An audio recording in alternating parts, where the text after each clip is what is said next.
This deep dive is brought to you by insights from Thomas Allgeier and the team at Readiness. They're the B2B market research experts, helping companies fine-tune their campaigns with deep account and executive insights that go, well, far beyond what AI alone can provide. Today, we're cutting through the noise to bring you the hottest MarTech trends lighting up LinkedIn over the last couple of weeks, specifically calendar weeks 30 and 31. We've pulled together a fantastic stack of insights that reveal what B2B marketing leaders are truly focused on right now and, more importantly, why you should care. That's right. The conversation around MarTech, it's really sharpened, hasn't it? We're seeing a clear focus on actionable strategies, especially concerning stack optimization, the operational backbone of modern marketing, and of course, AI-powered automation. We'll be distilling some key patterns, innovative approaches, and the strategic shifts driving the MarTech landscape forward, all based on what experts like Thomas Allgeier and others have recently highlighted. All right, let's unpack this for you. We've got so many interesting nuggets here for anyone looking to stay well-informed and critically ahead of the curve in B2B marketing. This is really about practical knowledge you can actually put to use. First up, a major theme consistently emerging from these discussions is MarTech stack optimization. It seems there's a widespread, almost collective, groan about bloated, outdated tech stacks that are just, well, draining productivity and budgets. Is this something you're seeing in the trenches? Absolutely. It's a huge pain point. Marketers are moving past simply acquiring tools and are now seriously rethinking that tool sprawl. They're opting instead for leaner, more purpose-driven setups. We saw powerful insights from Patty Radford Henderson, who pointed out something pretty critical. Oh, yeah. What was that? Well, she noted that marketers typically spend 25% of their budget on MarTech. But get this, they often utilize only about 1/3 of its true capability. Wow, only a third. That's a huge disconnect, isn't it? It really is. And she highlights this inefficiency stems from sheer complexity and a lack of proper governance. Like buying a supercar and only ever driving it in first gear. Exactly that. And Philip Bacon echoed this. He emphasized that a thorough MarTech audit isn't just about finding problems. It's actually about uncovering hidden savings and streamlining entire systems. Right. Which in turn can significantly boost your team's efficiency and, ultimately maximize your return on investment. It's about getting more mileage out of what you already have. And it's not just theoretical advice, is it? Fiorella Roquejo shared a very relatable personal experience. She talked about transitioning from what she candidly called a mood board stack. Right, the mood board stack. I remember that. Yeah, full of duplicate platforms, wasted subscriptions, just messy.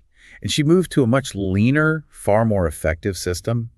Her focus shifted to simpler, integrated tools, and she stopped chasing every shiny new tool that came along.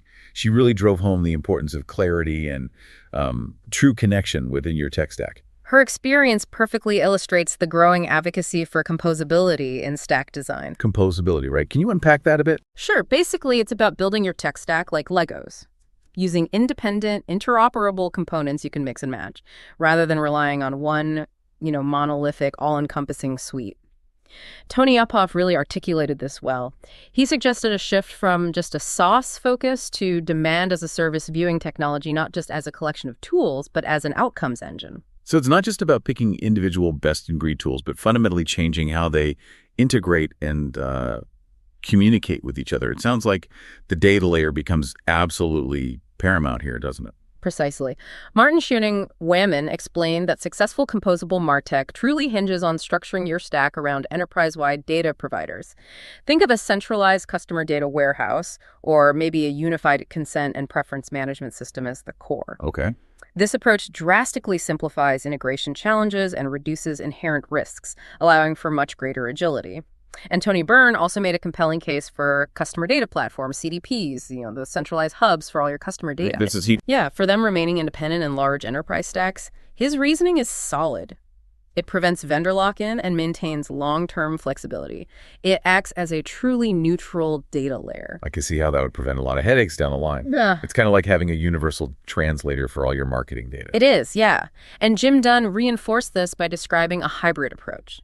He suggests having robust platforms like, say, Adobe Experience Platform at the core for your critical data and decision-making, while still having the flexibility to use composable tools at the edges for innovation. This allows for continuous innovation without compromising on trust or essential governance. And Laurel Wilhelm Volpe also highlighted the critical role of strategic decision-making in navigating this MarTech complexity. She recommended a laser focus on customer benefit and, where needed, maybe bringing in independent advisors for these crucial audits. It's about being really deliberate. It truly sounds like understanding your existing stack, being incredibly intentional about how you integrate new tools, and embracing regular audits. These are absolutely key to unlocking real, measurable value from your MarTech investments. Christian Thomas actually warned about the hidden taxes of a purely best-of-breed approach. Yes, the taxes. Right. He demonstrated how opting for multiple tools can stealthily lead to 30–50% higher costs and a significant amount of ongoing maintenance drag. It really forces you to think beyond just the upfront subscription fee, Absolutely. And if that initial theme was about optimizing your engine, then our next big area is about the fuel and the accelerator, AI and automation. These aren't just nice-to-haves anymore. They're really a necessity for efficiency, especially for startups and scale-ups. AI is becoming central to new product positioning, enabling real-time personalization and incredibly dynamic content generation. Okay, here's where it gets really interesting. You see the direct impact. Daniel Robbins shared an incredible example. His team switched to a platform built AI first. And get this, they automatically created 54 versions of a newsletter. 54 versions, automatically. Yeah, and 24 versions of a nurture sequence. That's, the automated series of communications designed to guide someone through a sales funnel. Yep. The results. A staggering 240% increase in email engagement and a 75% reduction in marketing ops time. Wow, that's huge. It's not just a win, it's a paradigm shift in how quickly you can scale and test. That kind of scale really speaks to the power of strategic automation for growth. Azrin Zubi detailed 3 critical automations. He thinks every ops-minded founder, or really any marketing leader, should set up early. Okay, like what? He suggested 1, inbound lead enrichment right into your CRM, 2, automated post-demo follow-ups, and 3, instant alerts to sales or CS when trial users hit key actions. These might not sound flashy, but they buy back significant time for your team and effectively remove friction from the sales process. It's those little efficiencies that compound into massive gains over time. Manish Pingal outlined 7 distinct ways AI is reshaping MarTech, from personalization at scale and predictive marketing to content creation and truly unified stacks. Ultimately, it's all about making marketing feel incredibly tailor-made for each individual, right? Exactly. And Gregory P. added to this by highlighting how personalized product feeds are revolutionizing online retail, using AI-driven personalization to significantly boost conversions and foster customer loyalty. But it's not all smooth sailing, is it? There's a catch. There is, and it's a critical caveat that many experts brought up. Arpit Srivastava put it quite plainly. He said, integrating AI without clear orchestration is like handing marketing over to a dozen unsupervised interns. Yeah, it can burn through budget and, perhaps even worse, erode brand trust.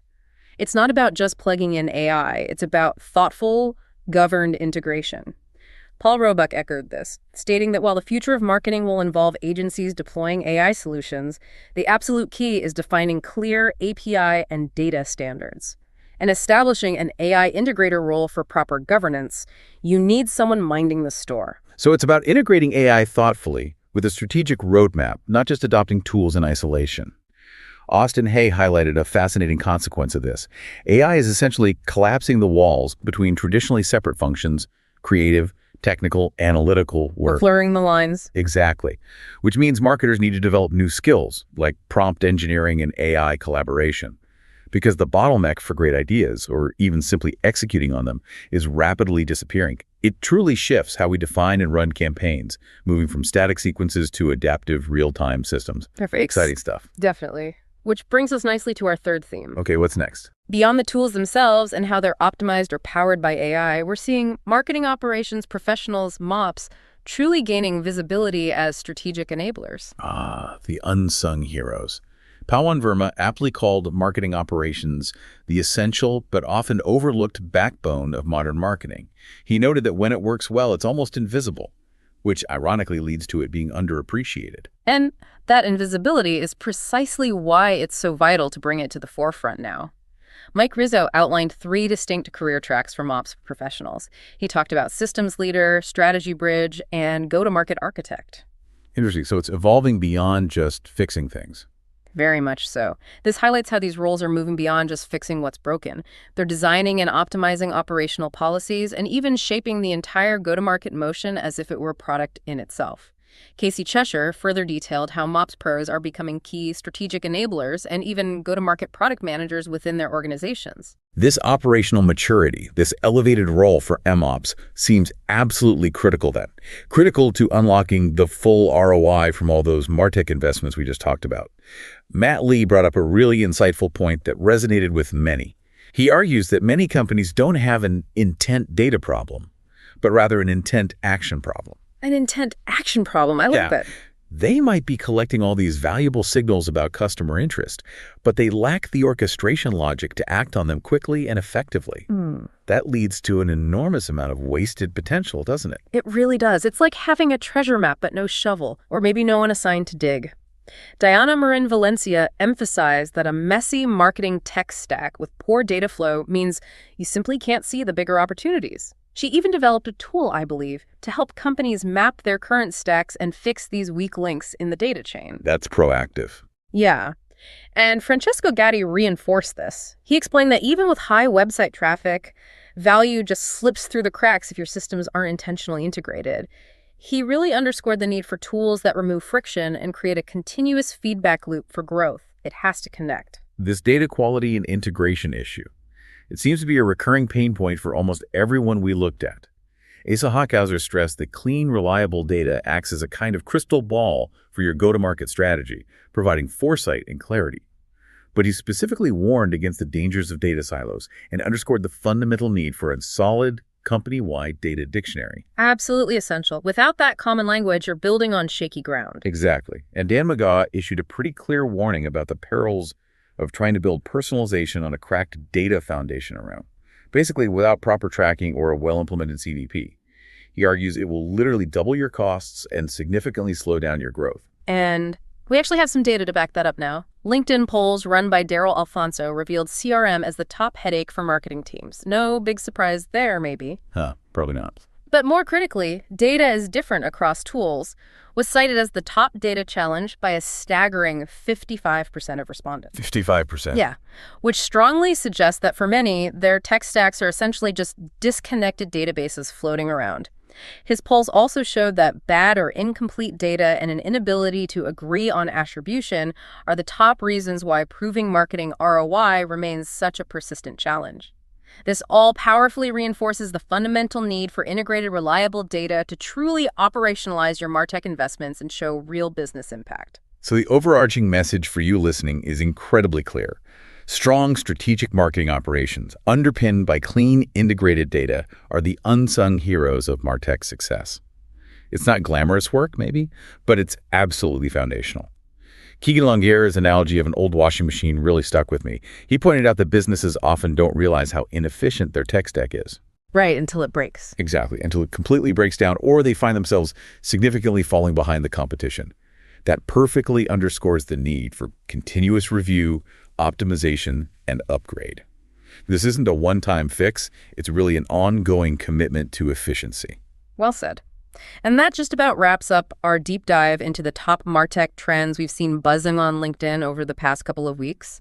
We really hope you gain some truly valuable, actionable insights into how you can optimize your stack, strategically leverage AI, and maybe most importantly, strengthen your marketing operations to drive real business outcomes. Yeah, definitely some food for thought there. If you enjoyed this deep dive, new episodes drop every 2 weeks. You can also check out our other editions covering topics like account-based marketing, field marketing, channel marketing, AI and B2B marketing, go-to-market strategies, and social selling. Thank you so much for joining us today, and remember to subscribe so you don't miss out on future insights that can genuinely put you ahead of the curve.